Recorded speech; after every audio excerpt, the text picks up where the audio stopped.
ശ്രീ റിജിൽ മാക്കുട്ടി? തേയാൻ വേണ്ടിയിട്ടാണോ കോടതിയിൽ പോകുന്നത്? ശ്രീ അഭിലാഷ, ഈ തിരിച്ചടി ഞങ്ങൾക്കല്ല കിട്ടിയത്, തിരിച്ചടി ജനങ്ങളിൽ നിന്ന് കിട്ടിക്കൊണ്ടേയിരിക്കുകയാണ്. അപ്പോൾ ഈ തിരിച്ചടിയുടെ കൃത്യമായ തിരിച്ചടി നിയമസഭാ തെരഞ്ഞെടുപ്പിൽ പിണറായി സർക്കാരിന് കിട്ടും. അപ്പോൾ പറഞ്ഞാൽ മതി ഞങ്ങൾ ഉന്നയിച്ച വാദങ്ങൾ ശരിയാണോ തെറ്റാണോ എന്നൊക്കെ ജനങ്ങൾ തീരുമാനിക്കട്ടെ. അതെന്താണ് നമുക്ക് മനസ്സിലാകാൻ പോകുന്ന അത്ര ദിവസങ്ങളെ കാത്തിരിക്കേണ്ടതായിട്ടുള്ളൂ. ഞങ്ങൾക്കൊരു ഭയാശങ്ക അതിനകത്തില്ല. ഇവർ വാരിക്കോരി ഇങ്ങനെയൊക്കെ കൊടുത്തെങ്കിൽ, ഈ വാരിക്കോരി ഇങ്ങനെ കൊടുത്തെങ്കിൽ എന്തുകൊണ്ടാണ് ജനങ്ങൾ ഇവർക്കെതിരായിട്ട് നിലപാട് സ്വീകരിച്ചത്? ഞാൻ ഒറ്റൊരു കാര്യം പറയാം. UDF-ന്റെ കാലത്തും LDF-ന്റെ കാലത്തും ഒറ്റ കാര്യം, നമ്മുടെ വീടിനുള്ള പെർമിറ്റ് ഫീസുമായി ബന്ധപ്പെട്ട് ജനങ്ങൾ അനുഭവിക്കുന്ന പ്രശ്നമാണ്. നിങ്ങൾ കൊടുത്തല്ലോ 422 രൂപയിൽ നിന്ന് 6600 രൂപയാണ് നിങ്ങളിപ്പോൾ ഭരിക്കുന്ന കാലത്ത്. അത് മുനിസിപ്പാലിറ്റി 422 നിന്ന് 8840 കോർപ്പറേഷൻ 610 നിന്ന് 12200 രൂപയെ വർദ്ധിപ്പിച്ചു എന്നുള്ളത് ഈ സമീപകാലത്ത് നിങ്ങളുടെ ഭരണ നേട്ടത്തിന്റെ ഭാഗമാണ്. ഇത് ഇവിടെ മാത്രമല്ല, എല്ലാ തരത്തിലുള്ള നികുതിയും നിങ്ങൾ വർദ്ധിപ്പിച്ചു. വിലക്കയറ്റം കൊണ്ട് നാട് പൊറുതിമുട്ടാണ്. ജനങ്ങൾക്ക് ജീവിക്കാൻ പറ്റാത്ത അവസ്ഥയിലേക്ക് നാടിനെ തള്ളിവിട്ട് ഒരു ഭാഗത്ത് മുന്നോട്ട് പോകുമ്പോൾ, ജനവിരുദ്ധത മാത്രം നടപ്പാക്കിക്കൊണ്ട് മുന്നോട്ട് പോകുമ്പോൾ, മറുഭാഗത്ത് നിങ്ങൾ കക്കുകയും മുക്കുകയും ചെയ്യാണ്. ആ കക്കലിൻ്റെയും മുക്കലിൻ്റെയും കഥകളാണ് ഈ ആഗോള അയ്യപ്പ സംഗമമായാലും അതോടൊപ്പം തന്നെ ശബരിമല സ്വർണ്ണക്കൊള്ളയായാലും ഒക്കെ വന്ന കാര്യങ്ങളും നമ്മൾ കാണുകയാണ്. അതിൻ്റെ അകത്ത് പ്രതികളാക്കപ്പെടുന്നതല്ല നിങ്ങളുടെ നേതാക്കന്മാരാണ് എന്നുള്ളത് വസ്തുതയും നമ്മുടെ മുമ്പിലുണ്ട്. അപ്പോൾ അതുകൊണ്ട് ഇതൊക്കെ ജനങ്ങൾ കാണുന്നുണ്ട്. നിങ്ങളിപ്പോൾ ഈ ഡാറ്റാബേസ് എടുത്ത് ആളുകൾ, ഇപ്പോൾ ഞാനും ഒരു സംരംഭകനാണ്, എനിക്കും വന്നിരുന്നു ഇതുപോലൊരു മെസ്സേജ് റിജിൽ മാക്കുറ്റി എന്ന് പറഞ്ഞുകൊണ്ട്. ഞാൻ പെട്ടെന്ന് വിചാരിച്ചു CM-ന്റെ ഓഫീസിൽ വരികയാണ്. അപ്പോൾ സ്വാഭാവികമായിട്ടും ഞങ്ങൾ ഉൾപ്പെടെ സംരംഭകന്മാരായാലും ഇവിടുത്തെ ഈ പറയുന്ന ഉദ്യോഗസ്ഥന്മാരായാലും അവരെയൊക്കെ തന്നെ നിങ്ങൾ ചെയ്ത ഡേറ്റയിൽ നിന്ന് നിങ്ങളുടെ പരസ്യത്തിന് വേണ്ടി നിങ്ങൾ ഉപയോഗിക്കുകയാണ്. അപ്പോൾ അതെന്തിനാണ് ഈ ഡേറ്റ, ഈ പറയുന്ന കാര്യങ്ങളൊക്കെ തന്നെ നിങ്ങൾ മറ്റാർക്കെങ്കിലും വിറ്റിട്ടുണ്ടോ? നിങ്ങളെല്ലാം വിൽക്കുന്നവരാണ്, എല്ലാം കക്കുന്നവരാണ്. അപ്പോൾ ഇതും വിറ്റു. അവസാനം പോകുമ്പോൾ എല്ലാം നമ്മുടെ കത്തുന്ന വീടിന്റെ ഈർക്കിൽ വരി വലിക്കുക എന്നൊരു ചൊല്ലുണ്ട്. സ്വാഭാവിക പിണറായി വിജയൻ ചെയ്തുകൊണ്ടിരിക്കുന്നത് അതാണ്.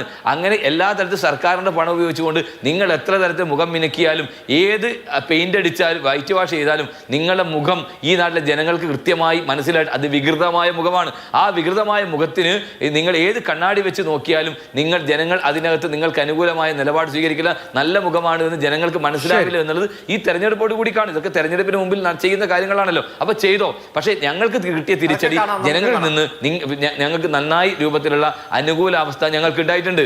നിങ്ങളുടെ വികസനത്തിനും ഈ പറയുന്ന കാര്യങ്ങളൊക്കെ തന്നെ നിങ്ങൾ ആഘോഷിച്ചിട്ട് എന്തുകൊണ്ടാണ് നിങ്ങൾ ജനങ്ങൾ ശിക്ഷിച്ചത്? ഈ പറയുന്ന വികസന സർക്കാരിന് എന്തുകൊണ്ട് അനുകൂലമായി ഈ ഏറ്റവും ഒടുവിലത്തെ തെരഞ്ഞെടുപ്പിൽ പോലും നിങ്ങൾക്ക് ജയിക്കാൻ സാധിച്ചില്ല? നിങ്ങളുടെ പാർട്ടി കോട്ടകൾ പോലും തകർന്ന് തരിപ്പണമായത് നമ്മൾ കണ്ടതല്ലേ? പിണറായി വിജയൻ എന്ന് പറയുന്ന കേരളത്തിലെ മുഖ്യമന്ത്രി താമസിക്കുന്ന അദ്ദേഹത്തിന്റെ സ്വന്തം വീട് നിൽക്കുന്ന സ്ഥലത്ത് പോലും 30 വോട്ടിലാണ് നിങ്ങളുടെ പഞ്ചായത്ത് മെമ്പർ ജയിച്ചത്. അദ്ദേഹത്തിന്റെ മരുമകൻ ഉൾപ്പെടെ വീട് കയറിയ പഞ്ചായത്തിൽ ഞാൻ പറയുന്നത് പിണറായി. അതാണ് അവസ്ഥ.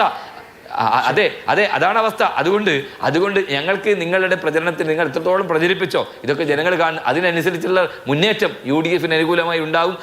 ഞങ്ങൾക്ക് ഒരു തർക്കം അതിനകത്തില്ല. അതുകൊണ്ട് സർക്കാരിന്റെ പണമാണ് നിങ്ങൾ ദൂർത്തടിക്കുന്നത് എന്നുള്ളത് ഈ നാട്ടിലെ അരിയാഹാരം കഴിക്കാൻ ജനങ്ങൾക്ക് കൃത്യമായി ബോധ്യപ്പെട്ടിരിക്കുകയാണ്. ശരി, ഓക്കെ. അതുകൊണ്ട് നിങ്ങൾ കോടതിയിൽ നിന്ന് ഇപ്പോൾ സുപ്രീം കോടതി ഈ വിധി പറഞ്ഞതുകൊണ്ട് ആകെ ആയി എന്ന് നിങ്ങൾ കരുതണ്ട. ഞാൻ നേരത്തെ പറഞ്ഞ വാദം തന്നെയാണ്. അത് കേൾക്കാൻ പരാതിക്കാരുടെ വാദം കേൾക്കാൻ സുപ്രീം കോടതി തയ്യാറാകും.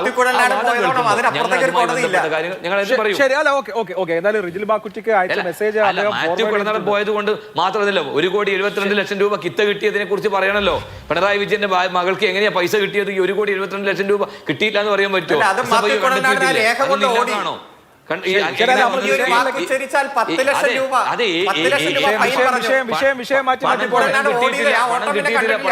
പറയാൻ പറ്റിയിട്ടുണ്ടോ? ഇല്ലല്ലോ. അന്വേഷിക്കാൻ സർക്കാർ BJP സർക്കാർ CJP മുന്നണി ആയതുകൊണ്ട് നിങ്ങൾ ഇവിടെ BJP CPM ഒന്നിച്ചാണല്ലോ പാലത്തായിലെ കേസിലെ പ്രതിയായി ശിക്ഷിക്കപ്പെട്ട ബന്ധമുണ്ട്. കേരളത്തിലെ പിണറായി വിജയന്റെ DGP നരേന്ദ്രമോദിയുടെ ഏറ്റവും അടുത്ത അനുയായിയും അദ്ദേഹം സെക്യൂരിറ്റി ഫോഴ്സിൽ പെട്ട ആളുമാണ്.